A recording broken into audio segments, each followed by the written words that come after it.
respect. One film, not for you get respect. Pretty much everything wet. Skinny for me like a. When I'm on shot, if I check, give me the check. Anyone is step, please have a wreck. I am not that we as Vincy people. Nobody know about the Vincy people.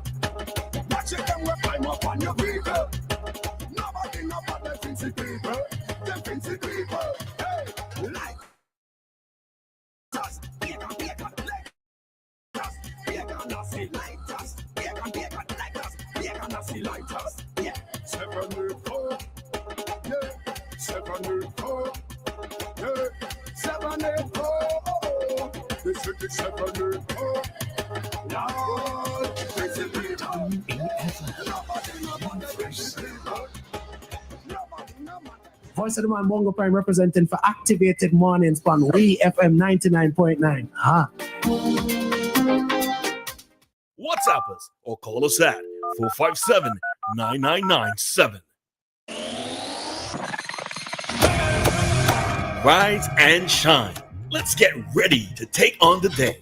Activated Mornings on WEFM 99.9 is on now.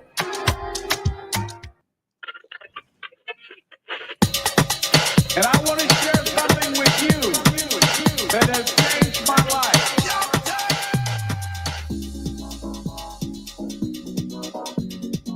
You know the song? I feel like I do, you know. I feel like I do. Oh gosh. SoCal, welcome to SoCal. All right. I'm so disappointed. All right. Good morning to everybody. We are back here on WEFM's Activated Mornings program. In studio, it's Dianna, Cain, Nicole, Joseph Chin, and myself, Roleza Samuel. And it is the Friday before Independence, folks. Our Independence anniversary celebrations. All right. That's how you're supposed to raise it, but it takes too much. Independence, which is in its 46th anniversary of independence. So good morning to all Vincies, whether you are near, whether you are far, whether you're in the spirit realm and you're still here with us. Good morning to you. Good morning, Nicole. Good morning from Barbados. Hello. Look at you, Miss Regional person. Good morning, and I want to take this opportunity to congratulate St. Vincent and the Grenadines on your independence. And I want to say, you know, I always liken independence in a nation, regardless of where in the world it is, to the growth of a woman and how we develop and how our bodies and our minds develop and how I know I'm sounding poetic, right? And how so many other aspects and facets of us develop and grow. And that even then, there also are imperfections. But as we are all growing and changing and evolving, there's so much still that we have to show gratitude for. So congratulations, St. Vincent and the Grenadines. I find all your real celebrated without me, you know, was all what was Hannah Bliss, was all your last weekend excitement. Now is this. I need to find a way to be there with all you. Gotta do is come on over. It's only like 30 to 40 minutes away. So yeah. If I wasn't, as I said, you're not that far. I know, and if I wasn't in Barbados this weekend, seriously, if I didn't have this commitment, I was so coming to St. Vincent. And I mean that genuinely. Congratulations, Happy Independence. Hello, everybody. Vincentians far and wide in the diaspora. And as you said, in the spiritual realm, those who might be still watching over us and continue to protect us and guide us. So, Happy Independence. Seriously, congratulations to the nation, the diaspora, and the people.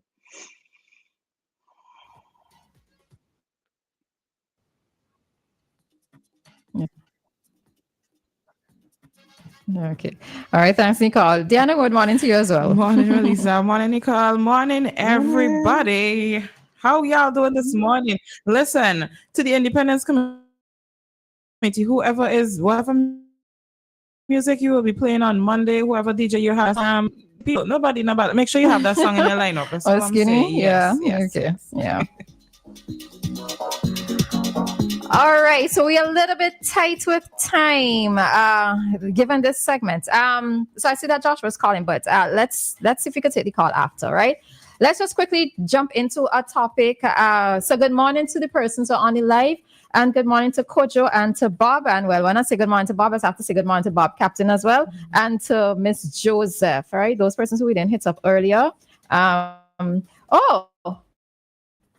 morning to your husband.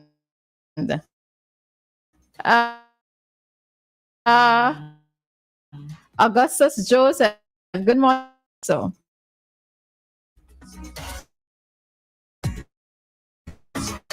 of course, you can't go.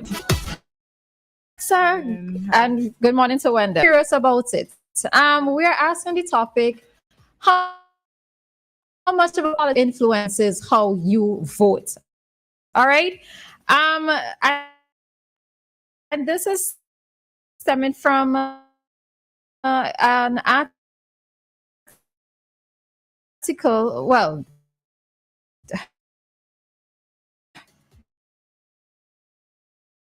words uttered by, but it's stemming from an article here on Eyewitness News, right? So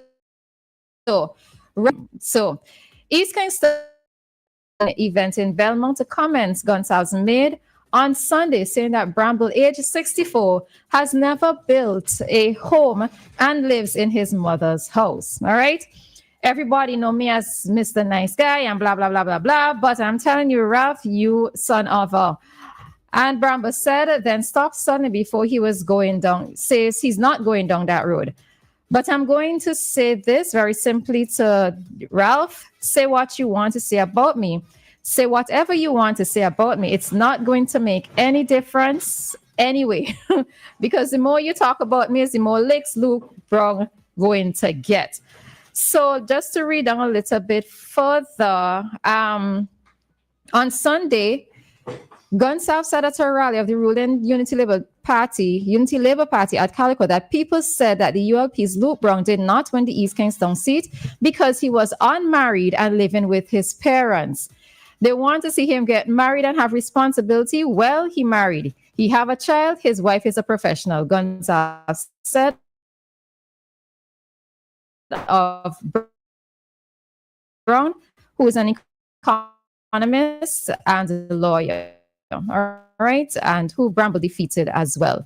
All right, so it's just about Bramble living at home with his mother, and at the time, persons were making comments about Luke Brown being unmarried and living at home with his mother, and I just,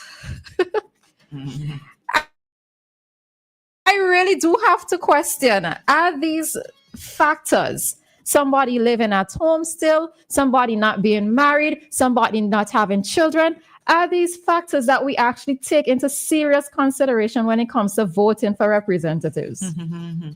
So before I give my piece, let me hear from Nicole and Dianna. Ladies first, Dianna. Coming from...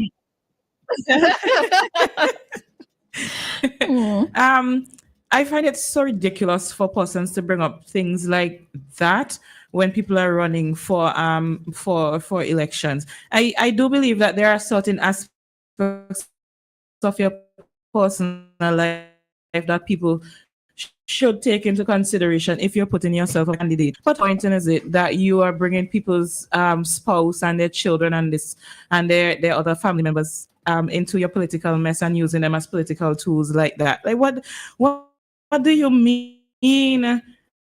How are you sitting down and thinking, oh, there's something for them? I don't know. Maybe I need to sit with somebody who thinks like that to understand the logic they have behind that, because I am not able to understand that at all. When the politicians do it, it's either that's a script. You'll plan this thing out and decide, okay, this is what we're going to throw out at them so we could distract them from whatever you want to distract them from. That's what I believe is either a script or they're really immature and it's annoying. So those are my two options there. All right, Nicole? My concern, first of all, is what does that have to do with you? Secondly, what does that have to do with how I perform and how I lead and how I'm going to enhance your life? So it's really totally base, it's irrelevant. It's also showing a total lack of that person's imagination.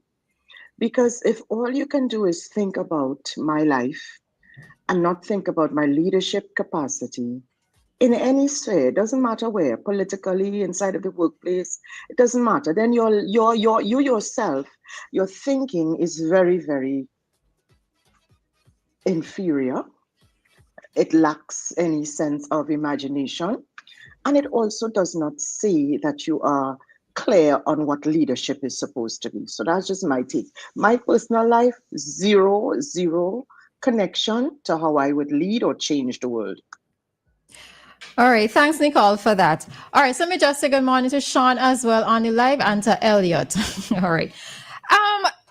When I heard it, I was there thinking, since when is it a bad thing to be living home with your parents? If it's one thing I recognize about Caribbean parents, they have no problem with you staying home forever, right? With you living at home forever. I don't get the feeling that many Caribbean parents, as North American parents do, in terms of wanting to push their children out the house, right? Maybe it's a case where if you have children or multiple children or whatever, I can see them saying, well, maybe you need to get a place for your own or for yourself. But I don't really get that feeling that many Caribbean parents actually want to push their children out of their homes, right? And to me, it is actually, in the first place, commendable for somebody to actually be home with their parents, especially if the parent is getting down in age. Mm-hmm. To me, that is actually commendable for you to actually want to be there, to be involved in your parents' life, to be the one to just to ensure her safety and, you know, everything else that comes with taking care of a parent who is aging. So for me, that was something commendable. That is not something to throw in your face as a negative, right? Now, on the other hand, when it comes to Luke Brown, and the thing of it is that this would not just necessarily be what the leaders are saying, but this is what the supporters would be saying, right? Because maybe the PM just voiced it on the platform, but this is what supporters are thinking. And I've actually heard this before, where it says that a politician or a candidate looks better being married, and they look better having children, because somehow it shows that they have a sense of responsibility. Now, as Nicole said, I don't see how this translates into your leadership skills, right? People want to see people getting married just for the sake of being married. Nobody's asking, are you getting married for the right reasons? Am I going to, or should a politician just get married to save face within society, to make things look good? How many of these persons who are within these marriages actually have happy marriages? Nobody's asking that question as well. You know, so this is one of the things. And the thing of it is that it's not even just here, because I've heard this as well with Kamala. What's her surname again? Harris. Oh, Kamala. Because she doesn't have any children. Oh, Kamala. My apologies, Kamala. She doesn't have any children, so that was ruled against her, right, in politics. When Hillary Clinton went up as a presidential candidate, many persons made the comment, if she can control her own husband because her husband committed an affair or affairs, right? If she can't control her own husband, how can she run a country?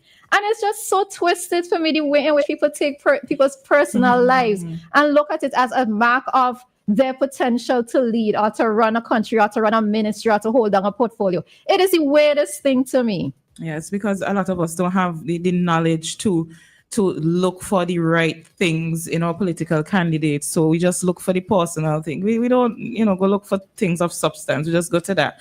And I want to interject. I can. Yeah, go ahead. No, it's not just political candidates. I mean, it's even in corporate.